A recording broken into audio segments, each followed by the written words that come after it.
Welcome, everyone. Welcome to the Veterans Transition Speaker Series. I'm your host, Aaron Goins. I started this series because, in my opinion, too many veterans don't use their benefits or resources around them. We have 18 million, a little bit over 18 million veterans in the United States. 250,000 veterans get out every year, and a lot of them don't have a plan or know the resources and benefits that surround them. And I wanted to heighten that awareness.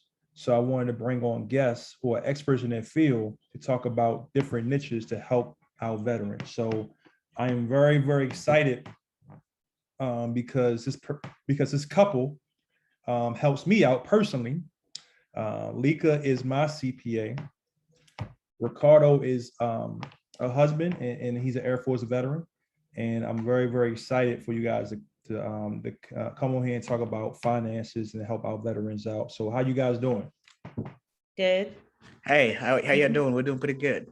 Thank you for having us. Definitely. Good. Thank you so much, guys, for coming.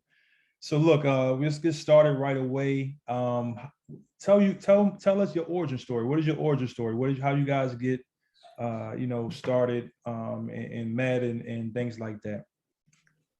And Matt, You want to start? Well, let's just talk about your service, and then we're gonna talk about the transition for you guys. Okay. All right. Well, we kind of joined out of college pretty much. I guess just like a lot of college students, we were attracted to the fact that the military will kind of help pay for school. And also we were working kind of full-time while going to college, so it wasn't going to be any different with serving in the military and going to school. And it seemed like a great opportunity, so we wanted to make sure we get in, we serve. We like the fact that we're but being part of something being part of something right? Great, bigger than ourselves. So that was very attractive, especially the Air Force. They really we found out that they really push school, and which is what we wanted. So that's why we joined the Air Force and no other branch. Nothing against the other ones. So the plan kind of changed while we joined together, by the way. The plan kind of changed while we were in the military. We started building our family, and then the goal and the focus was different. And then we decided to get out so we could have be around more our family, our kids, and be in the life. And pretty much, yeah, that's about it. Yeah. And there are some things that we are going to talk about. Just want to make sure one of the main reasons why we join is to have a leg up over civilians once we do transition into the working world. Yeah. So that was prior to entering the military. That's why we wanted to join, and the discipline and all those beautiful things we wanted to have. And we absolutely got. So we will touch base on what are the things that as a veteran, as someone who has served, what are some things that you may not know give you a leg up over other civilian when they're looking at your resume and your body of work in the military.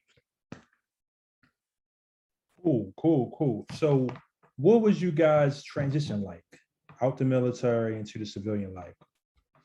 So I'll take that one.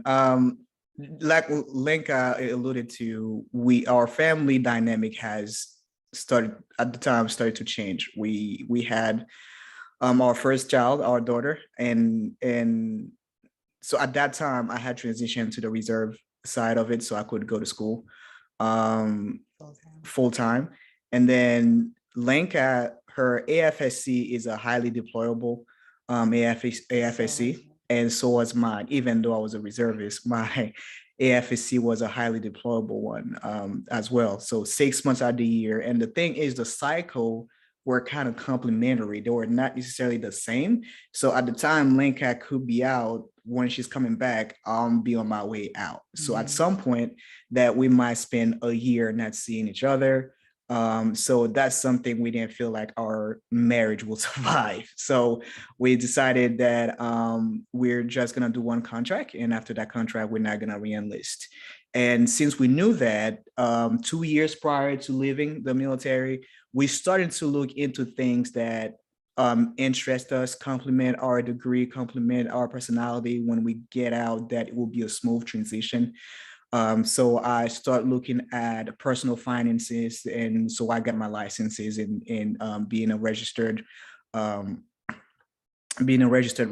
and it's so being quote unquote a financial advisor. And then Lenka as well start to get her licenses in different financial avenues, life insurance, or her securities license as well. And then while building that business, we start having people asking us about Dun, dun, dun. taxes. So she more now focus on the taxes, and she went and studied that part. So to answer the question, the transition started like in the 2 year, knowing that we're gonna get out. We wanted to make sure that we have our, let's say, our resume look good on top of our body of work with the military, that the transition will be a smooth transition. So getting those licenses while we're in the military helped out tremendously. So when we transitioned, we actually went independent, not necessarily working for an institution per se. Okay, so I think you guys had a smoother transition than most. And I think that's really cool. Especially it can be a lot getting out, a lot. Just the mindset shift you need to when you get out is something that's very, very important. Okay, so you guys now are out. How did you guys start your business? So I'll start mine because we started ours together. Yeah, when we we did. got securities license and have life insurance license. We started while in the military. We started while in the military. Actually, we had a couple conferences that we did on base. We were stationed at Keesler Air Force Base in Mississippi. So with the new airmen coming in, and with PERS and all those retirement things they have for their, and all the education they have for the young airmen coming in. So we spoke on those, and we kind of build our business with that niche with the people in the military. And our whole goal at the time is, if you spend 15, 17 years or a whole career in the military, you shouldn't need to a job when you transition out. You may want to, but not need to, if you take care of business the way you need to take care of business. They take care of your finances per se, that you didn't have to. So while we're in the military, we were able to build that as we're in the military. And then when we transitioned, going full time, with the taxes questions we would have, and we had to. So the thing is when you get your babies, my clients, and you hand it off to someone else, you want to make sure that person takes care of your clients the same way you would, right? And who will be the best person to do that will be us doing it. So Lenka went ahead and transitioned to that part of it, and went study and got her licenses to that. So I can let her talk about how she started her business. So if you hear background, we have our youngest coming down. So she's the boss of the house. She doesn't listen. She so didn't she get the doesn't want to stay memo. upstairs. Yeah. No problem. No problem. Yeah. So, well, for me, especially since we started having, getting all those questions, one of the biggest things, I guess, as a mom, and especially having my first baby in the military and having to kind of, I like to say, ship her off to daycare right away. I wanted to find something more flexible. So now we are able to do everything kind of like virtual, right? We don't have to go to the office or go to a client's house to, No brick and mortar. yeah, pretty much to meet with them. But before then, I guess before the pandemic, that's what we couldn't, that wasn't the norm. When you tell someone, hey, we can do a virtual meeting, they kind of felt not easy about it. So I wanted to be at home more with the kids. And then I started to say, hey, I kind of want to transition in the background a little bit. And then with the accounting, that allowed me to do a lot more from home than having to go to an office. So that's kind of how I kind of started building my business and having to work for myself and at home with my kids pretty much. Well, that's cool right there. That's totally cool right there. Let me ask you guys this, and I think you guys made a good point, and I wish I did this when I was in. Why start a business while you're in the military? That's a great question, Aaron. Why is because we didn't want to be out of the military and then have to start. We wanted to just transition. We not really contract over and then start something new. We wanted to transition. The word transition mean is like you're from here and then you transition to that. It's a smooth sailing, right? You're just glad to that. But what I see with other veterans, and sometimes not the ones who spent their 17, 18 years, 20 years, because they know that time is coming, so they start preparing, but more so those that in the middle of their second reenlistment or their first reenlistment, they realize, okay, this is not for me, and then that's when they don't reenlist, and then now what's next? Or they haven't taken advantage of anything the military was offering them, and then they're running with their head cut up, trying to figure out what am I gonna do? Right. So we did not want that. So we use all the benefits when it comes to education. We use that to make sure that we could get our licenses, get our education in place. By the time we transition, that it would just be again a transition, not have to start over, but it will be a transition. So that's the reason why we started while we're in the military. So as soon as we got that DD 214. And then, it's just a smooth sailing transition. I love it. I love it. So one more question before we get to the financial part of it. What was the mindset shift that you guys needed to go from civilian to from military to civilian? I'll take that one as well, because I remember vividly saying this. When you leave the military, I don't care how long you've been in there, 1 month, 2 months, or 20 years. It looks like when you get out, it looks like a different world, right? Everything looked like, especially being spoiled in the Air Force, you get scratched while doing your yard. You go to the clinic to make sure you get checked out. You have all these benefits that you can take care of. But it just looked like.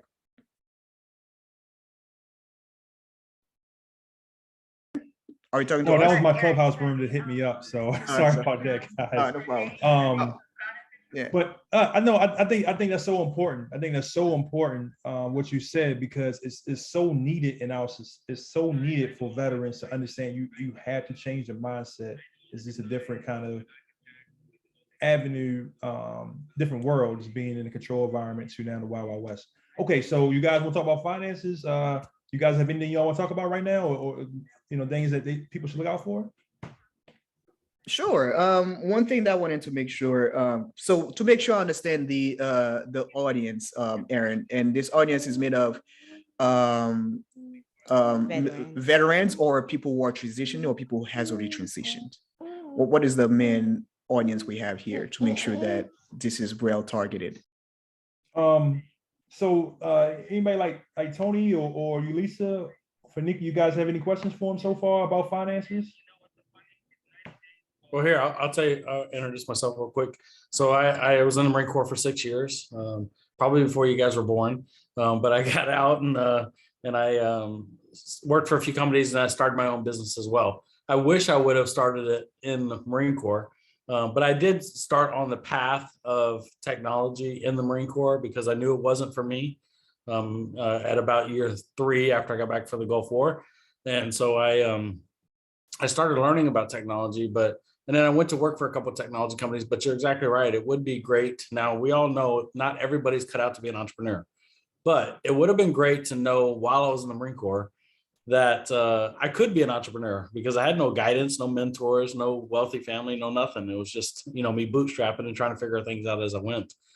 So I didn't take advantage of any incentives the Marine Corps had, which, you being in the Air Force, there's no incentives in the Marine Corps, as you know, but there are some stuff. And so But that's a brilliant point, and if you could focus on that in your business model, that's probably going to hit home with a lot of people that are at that year four and just did their second enlistment, or their year 6 and they did their second enlistment, or year 2, and so on. But yeah, so that's who I am. I'm an entrepreneur. I have several companies. My kids have companies now. So just so you know who I am.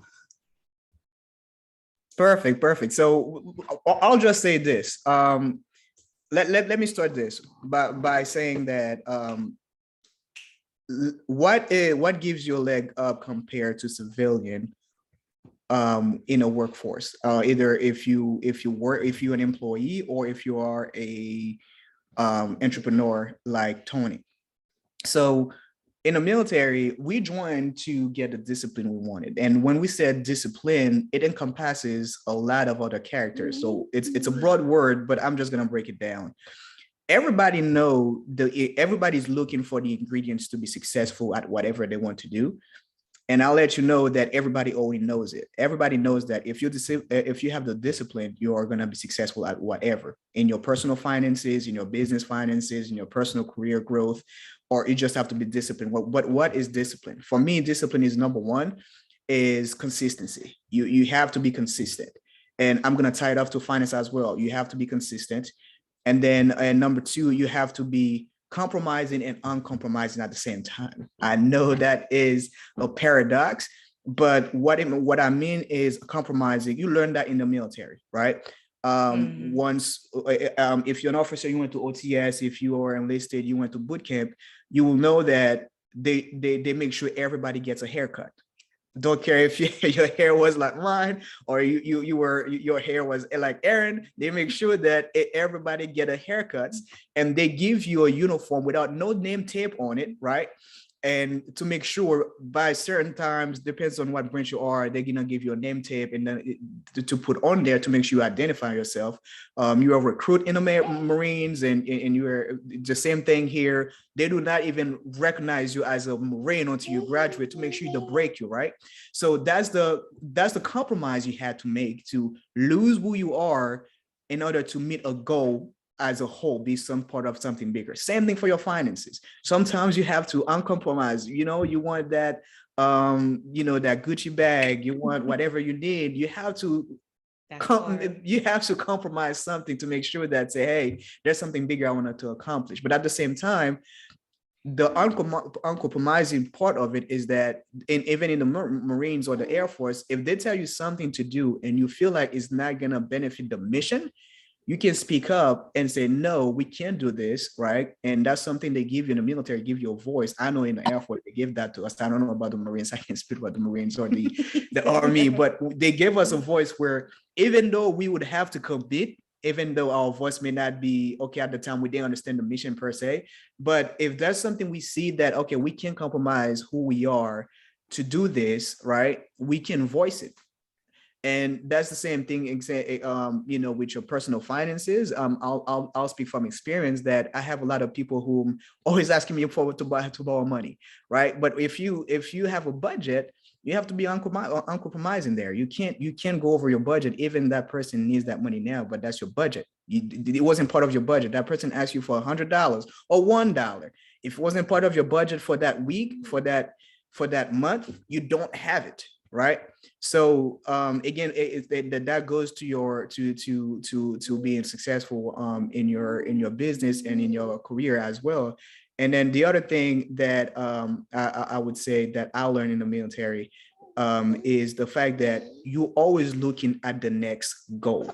Right. While you're working towards something, you're looking at the next goal. What I mean by that is I left the military as an E4. But what I was an E4, I was doing the job as an E5 and an E6, right? So you're always looking at what is next, always growing, because at some point it is not if you're gonna get promoted, is when you're gonna get promoted. I remember my mentor in the military used to tell me that you want to wait for you want to be ready, and the promotion is waiting. You're waiting for the promotion, not the other way around, where the promotion was waiting for you. Same thing for your personal finances, right? You may be ready Let's say you buy a new house, you save the money, you invested whatever you need to invest, that part of it. Now you're just waiting for you to be ready mentally to buy the house, but financially you already prepared, right? You already prepared for that part. You grow in your family. You already have the finances in place for the new kid, for the new home, for whatever that new things coming in your life. But financially you're ready. You're just waiting to be ready mentally for it. And so that's the reason why we joined the military. We wanted that and we got it. And that's a leg up you have as a veteran, as someone who have served, as someone who's been part of the military. You got the consistency. You have the ability to look ahead, to look up, and you have the ability to compromise and be uncompromising at the same time.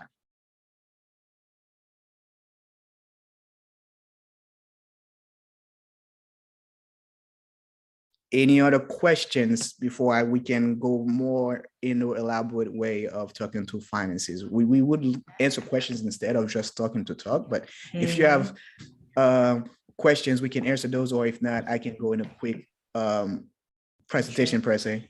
Yeah, I came in a little bit late, so I don't know what your introduction was or what your business even is yet. But I'm assuming you're doing some either financial literacy or some training on transitions and so on, right?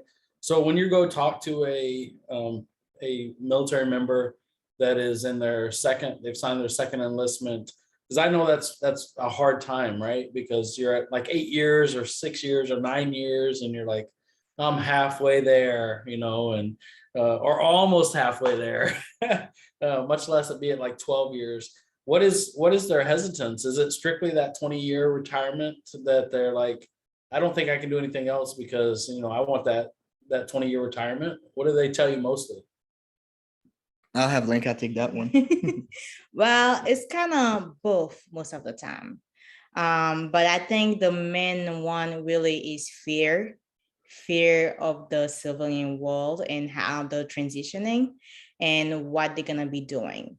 To tell the truth, a lot of the time they do beat it into our head that a lot of them and a lot of leaders, they do kind of beat it into the airman's head, or pretty much the military members, that you can't really be nothing more or anything better than being in the military, a military member. This is the best thing. The best thing, the greatest achievement you'll ever make. So that's the issue. They kind of nervous about that. And a lot of them too.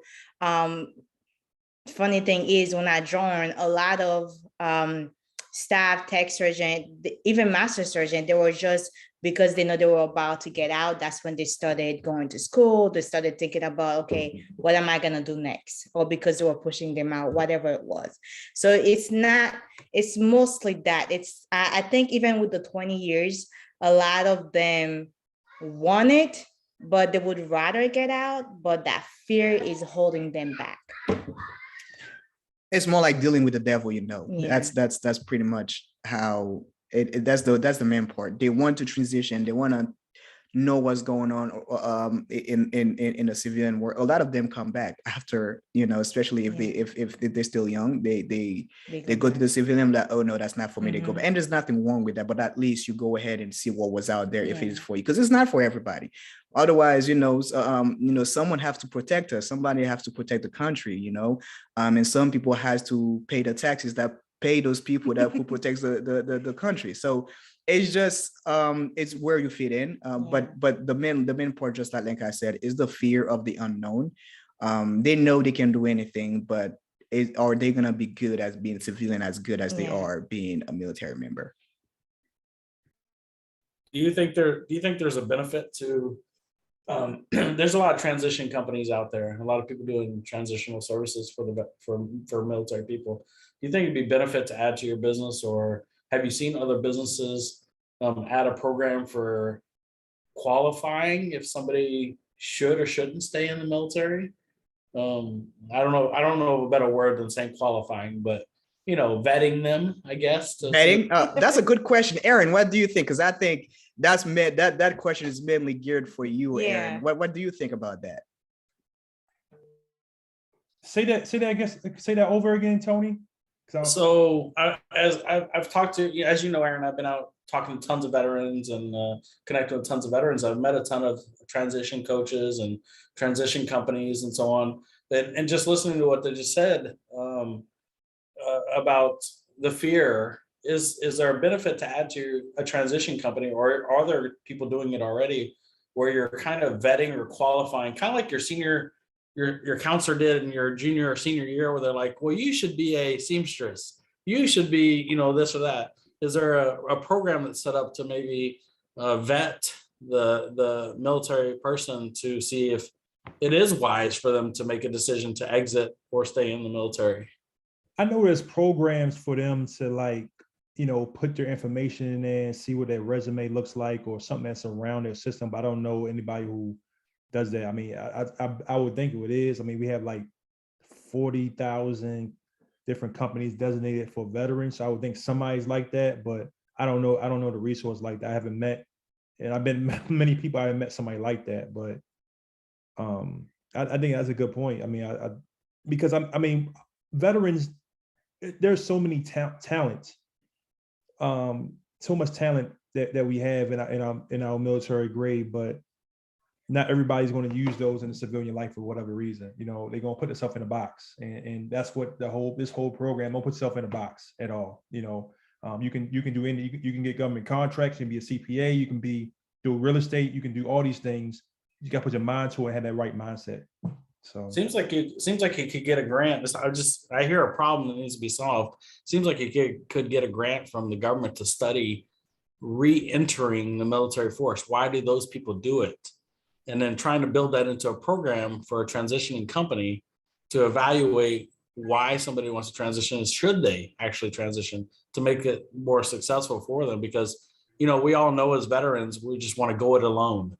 We don't need no stinking help. We're part of a team, but we don't need no stinking help. So I'm hearing a problem consistently from a lot of transitioning companies. And so I'm wondering if that could be a value to your business or maybe a new business set. Right. I mean, that's definitely, we can talk about that offline. Yeah, just on curious. This one. So yeah, we can definitely talk about that. I have no problem talking about that. So let me ask you guys this. Why I've been told, I didn't have myself, a lot of veterans come into financial trouble because they don't know finances before they get in the military. Is there any steps that you would like for young people to do when they first come in so that they can build wealth?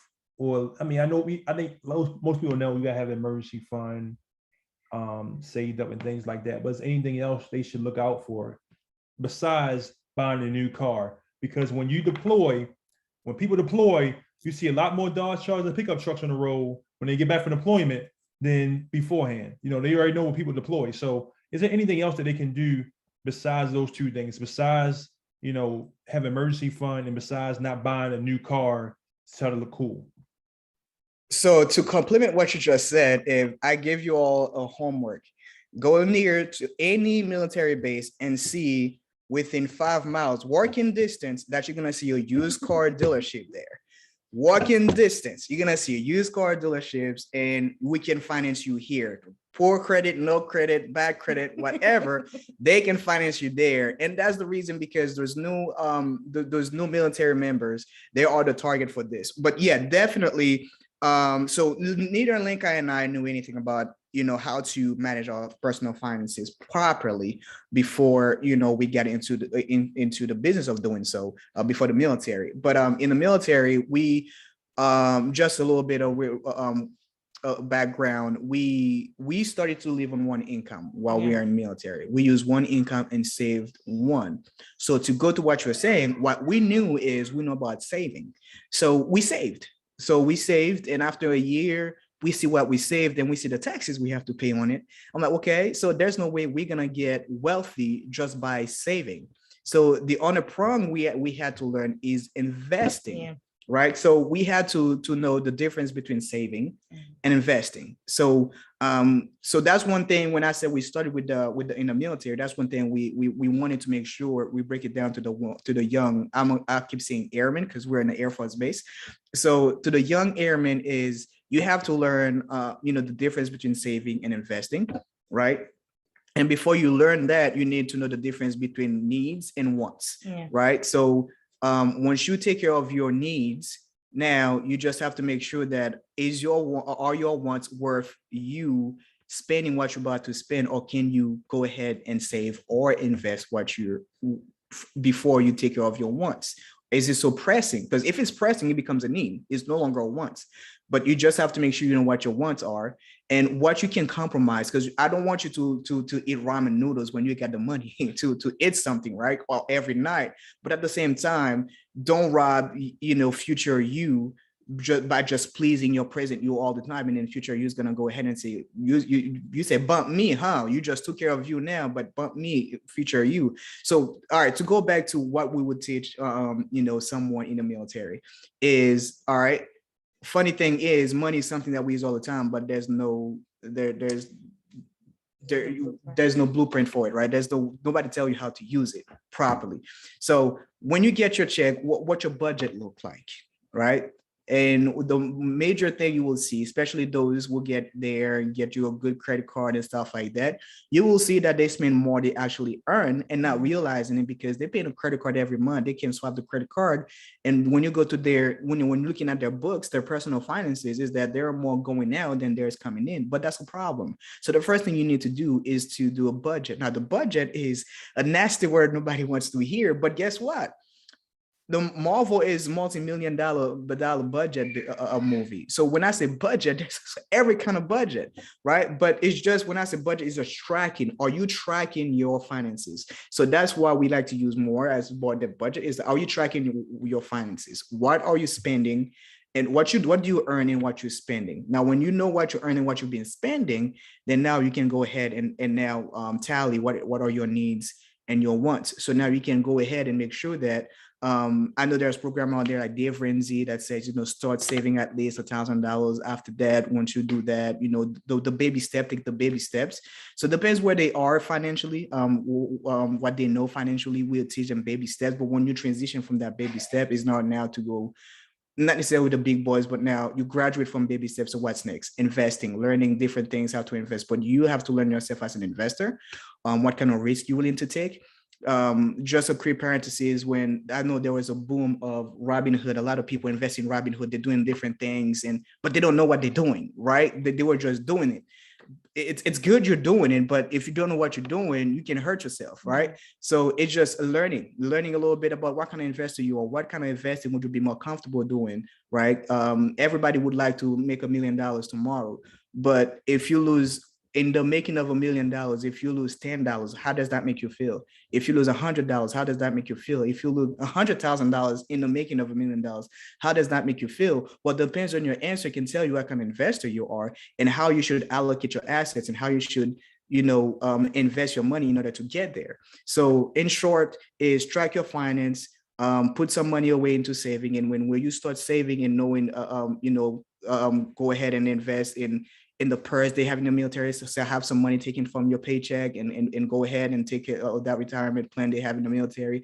And then after that, you open your own IRA, if that's a Roth or traditional IRA based on your personal finance, you know, and then once you do that, then you can look outside of non-retirement account you can invest in and learn yourself as an investor to see what kind of investing style suits you the best and what you're more comfortable doing in a way of investing. If you were to lose, right, how does that make you feel? And depends on your answer, what kind of investor you are, then you can go ahead and learn or, you know, get a financial advisor to assist you to guide you in how you can go ahead and invest your money for wealth. But you cannot be wealthy based on the market doing only. You have to use your own money to invest, and you just have to take care of that own money by tracking it first. Okay, I'm ready to ask you guys a myth question. Can you build wealth by putting your money in the bank? All right, so let's do this. There are two things that help you build wealth when it comes to investing. It's your own money, right? And time. Three things. Sorry, three. It's the three. Your money, time, and the yield, right? Interest, whatever interest you're earning. So you have the money, okay? In the bank. If you put it in the bank and you leave it there in time, do you think historically the bank has given you enough interest to build wealth with whatever the money you're gonna put in, right? I think the only way you can do that is by being already wealthy and put that wealth inside of the bank. So the bank gonna help you be wealthy in that. The bank is right? gonna use the money. But the best thing you can do, because think about it, and that's one thing I was in my introduction we were saying, when we save money, we have to pay taxes On on the it, and on the interest we earn. The interest we earn was way higher than the interest we're paying on the credit card we had with the same bank. So they using my money to lend you money in front of credit cards and mortgages and stuff like that. But even mortgages is one of the lowest interest loan that you can get. We were not even earning that on the money we had on our saving account. Not even close, 1%. right? So we're not. So you have to already be wealthy to put your money in the bank to expect the bank gonna make you wealthy. But I don't think it's the answer is more like a mythical answer. It's just like, no, that's not gonna happen. It's not gonna happen. Yeah, well, I think that a lot of people grow up and say, put your money in the bank, put your money in your bank. But once you're exposed to different things, you want to let others know about that. And I think a lot of times, put your money in the bank and you're good, but your money's not going to grow. You need the money to work harder than what you're doing. And there's different ways to get into that. But the reason to, I guess, a lot of us, the ones that don't necessarily know why they're saying put the money in the bank, and they're just hearing people saying it and they're saying it and they're doing it, is because instead of putting your money under your mattress, where if a fire happened, that money isn't protected, but if you put it in a bank, it's kind of protected. It's FDIC insured. Yes. So that's pretty much why. That's one of the only reasons. Yeah. I think the bank play a part in your personal finance, in your goal, in your portfolio. Put your money in a bank. It does play a part in your portfolio, but if it's not the whole part of the wealth building process. You put your money in the bank if that money is what you need for liquidity. Right now, you need it right now. You want to take it, you take it. That's the part. And it depends on the bank and the limit. Right. So that's the thing. If you need for liquidity, even there, if you put in a savings account, certain banks, you can only withdraw it 6 times for the month, without being penalized. Depends on what it is. But really, in general, if part of your portfolio is for liquidity, and you want to keep some cash in hands, that's where that part of the portfolio, you can leave that in a bank, in the money market, or whatever it is. But the rest of the money you want to work for you, it's not going to work as much as it is the laziest money that you will ever have in your portfolio if you have it working for you in a bank. Right. Okay, can you just talk a little bit more about how the bank uses your own money for them to build wealth? And then I can add on to a little bit too. Yes, I can definitely do that. So for instance, the when I said we put our money in our saving account with a bank, I'm not going to say the name of the institution. We only had you can only withdraw money from that saving account 6 times without being penalized. Why? Because the bank want to budget that money you have and know that hey, I can use that money, take that money, give it to Aaron, who's a businessman, in the form of a business loan, and charge him interest on it, 5+, right? I can give the same Aaron, after giving him money for business, I can give him a line of credit and charge him interest on that. Now, when it comes to personal finance for Aaron, I can give him a mortgage, charge him interest for that 5%, whatever it is. I can give him a credit card, charge him between 10, 12% up to 24%. You can see on some credit cards, right? And then I can give Aaron a personal loan if it comes to in a hardship and he needs to take some money, and I give. So all that is your own money the bank is using, getting up on the upwards of double digits on a weekly basis, if not on a daily basis, on your money. But on a quarterly basis, or depends on the bank, on a annual, on a monthly basis, on a yearly basis, you're getting 0.01% on that money that they're earning on average, double digits return on your money. So you tell me, would you rather earn 0.01% and let somebody else take, 12% and earn that on your money? Or would you want to make that on, interest on your money, decide that on that return on your money, the rate of return on your own money? Right, absolutely. And it's crazy because like in real estate, tax liens and deeds,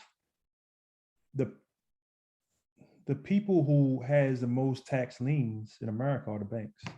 They use your money to buy liens so that they can build interest, and then they make money off of that as well. Just a little insight, just to let everybody know it's been more than that. Okay, so you guys have anything else you guys want to share about finances or anything like that? Please do. Go ahead. One of the biggest thing I want to share when it comes to finances, well, when it comes to transitioning first, kind of what Tony was saying, I do wish that they did have, even though that they have tabs and all, it's a lot of information thrown at you that you need to kind of dissect yourself. I mean, you have the information, now it's how to use it.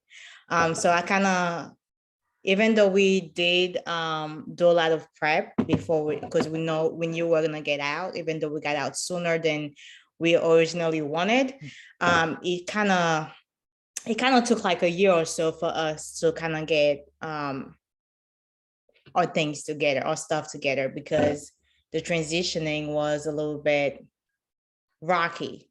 We thought it was just because we've spent all our life in the civilian world, so it was just kind of like jumping and then started our life where we kind of left off, but it was kind of different. So I kind of wish that just like there's recruiters to recruit people in the military, there would be some type of mentors when you're transitioning out, which obviously nowadays we don't have. So I know there's a lot of people, when I was getting out, one of the mistakes I made is that there were people getting out, like kind of Tony said, I want to do it by myself. I got it. I can do it by myself. When, sometimes people are offering their help and you're not taking it. Like, just take the help. Even if you already know the answers, just get it. There's one sentence, one word someone might say that can help you in the long run. Again, for my VA benefits, it took me like 3 years to apply for that because I'm not going to get it. I only spent 4 years in the military. I'm not, so all those kind of things, there's different things for business owners, VA business owners.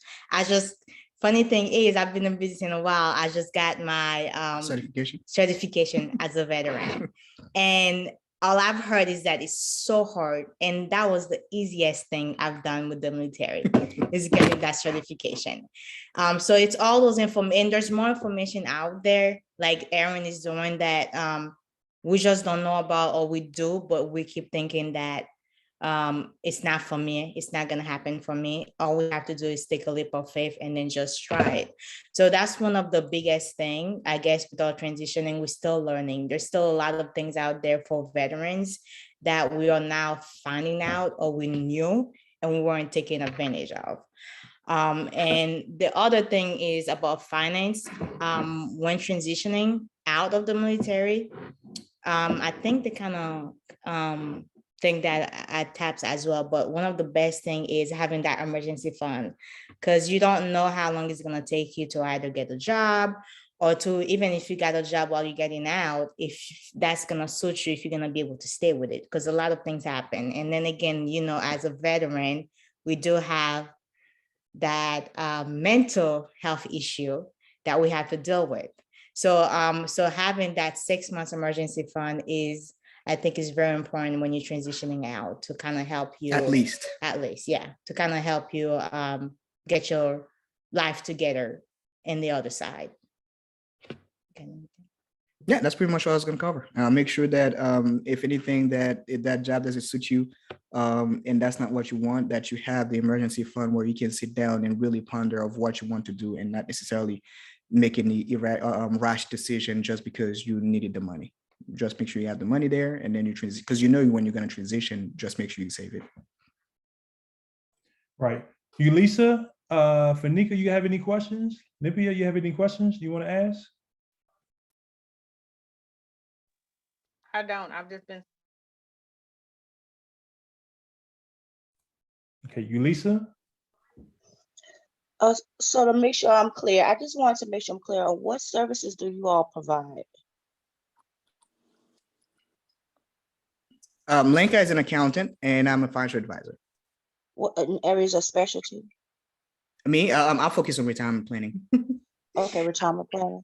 Yeah, I focus on business owners pretty much, helping business owners get make sure that they get the books together and make sure that they plan for the taxes throughout the year. Okay, thank you.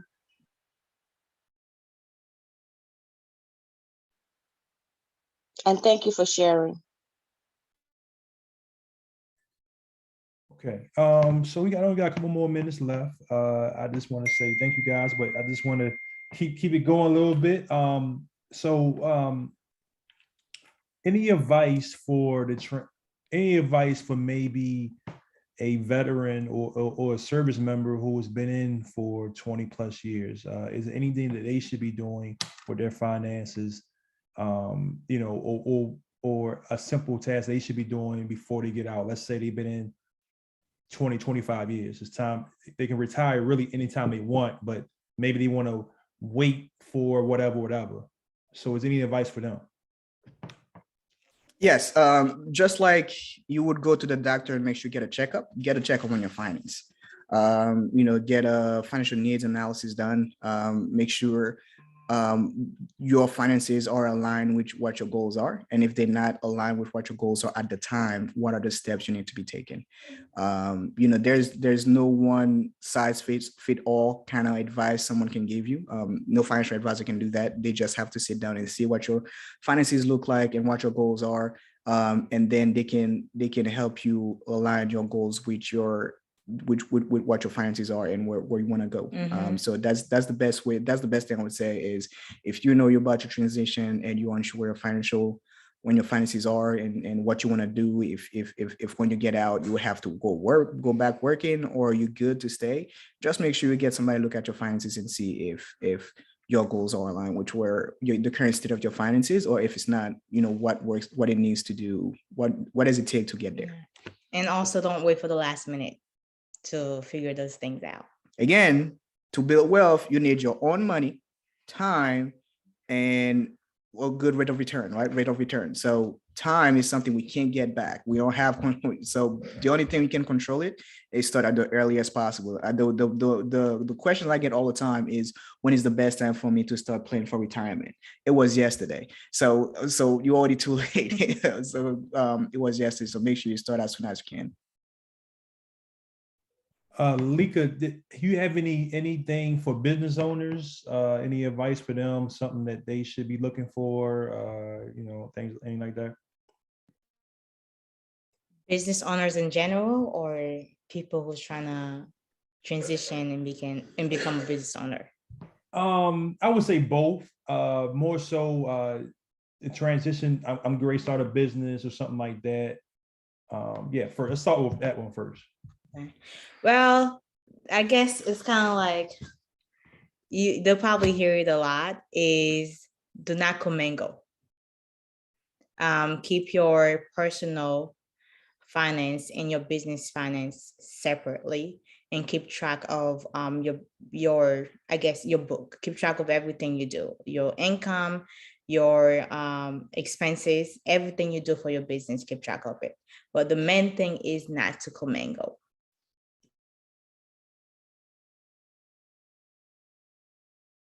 Okay, so what about somebody who's established? You know, I might have been in, you know, let's say 3 or 4 years. I'm doing my business. What things should they be look out for moving forward? One thing I've been getting a lot, especially I guess with the pandemic, is that a lot of people, even though a lot of us we do know that, right? But a lot of people they need tax planning.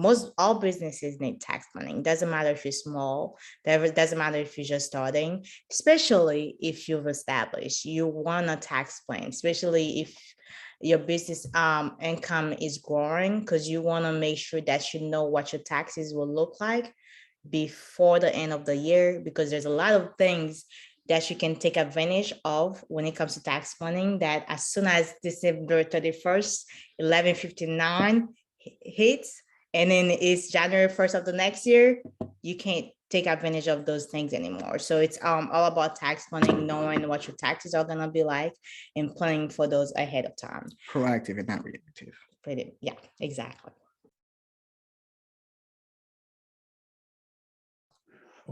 Okay. So I mean, it's been great talking to you guys, and I think we learned so much from this. Like I said, this will be on the YouTube page tonight, so anybody can watch the replay.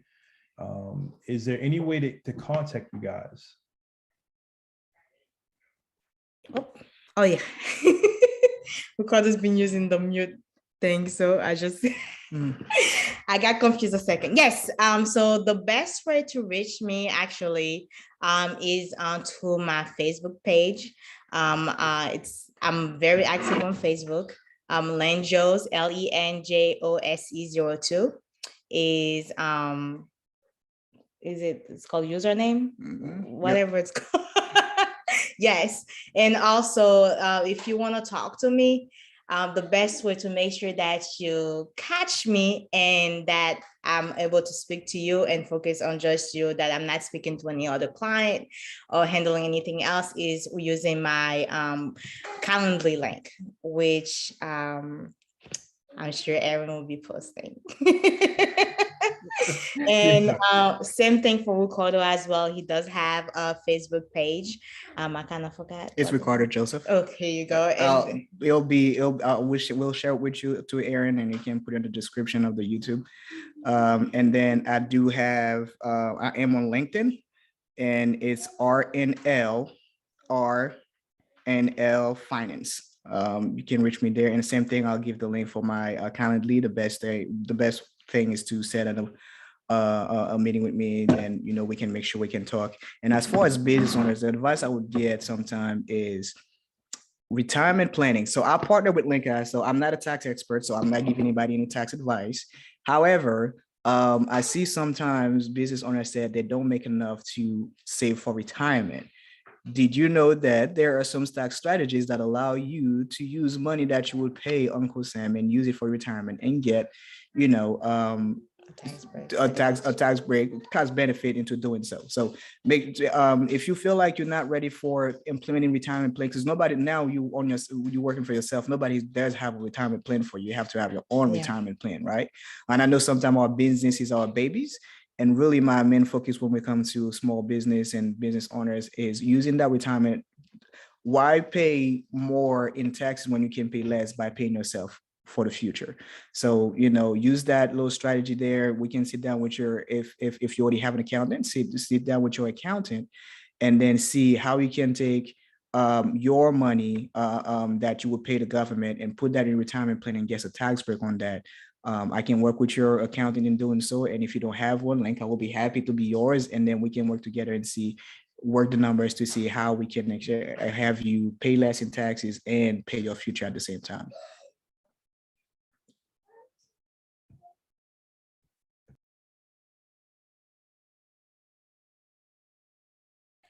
I am putting Lenka's LinkedIn in the chat right now. So just give me a minute. So that's something that I could talk to you guys offline about.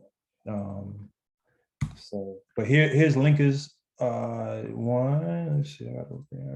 Ricardo, I don't know if we will connect on LinkedIn or not, but I'll get his information as well. So we'll put we'll put all the information out there. But thank you so much, guys. I just wanted to get back and especially talk about something that's so important as finances. So thank you guys so much for coming. And any parting words for anybody?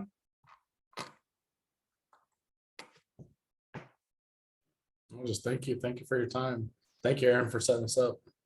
Anytime. This is going to be once a month, and next month I will have two military spouses, talk about their experience and what they have gone through being a military spouse for a number of years. So it's going to be an interesting talk. And I just wanted to have young spouses really listen to this, because